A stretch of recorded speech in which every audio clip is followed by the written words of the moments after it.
अस्सलामुअलैकुम। उस्ताद साहब ने क्लास के कुछ लायक बच्चों को समझाते हुए कहा, कल कुछ अफसरान हमारे स्कूल का मुआयना करने आ रहे हैं।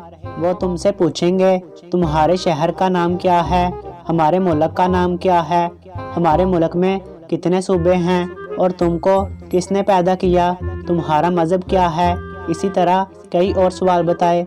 फिर हर बच्चे को एक एक सवाल इसके हवाले किया कि अगर ये सवाल पूछें तो तुमने खड़े होकर ये जवाब देना है। मिसाल के तौर पर अगर वह तुमसे पूछें कि तुमको किसने पैदा किया है तो तुमने जवाब देना है, मुझे अल्लाह ताला ने पैदा किया है। हमारा दीन क्या है तो नौमी तुमने जवाब देना है कि इस्लाम है।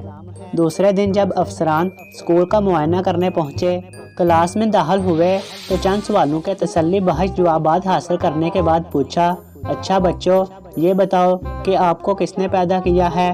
पूरी क्लास को सांप सूंघ गया। अफसर ने दोबारा पूछा और एक बच्चे को खड़ा होने का इशारा कर दिया। बच्चा कांपते हुए खड़ा हुआ और फिर से सवाल होने पर बच्चे ने घबराए हुए जवाब दिया, जनाब जिस बच्चे को अल्लाह ताला ने पैदा किया था वो आज छुट्टी पर है।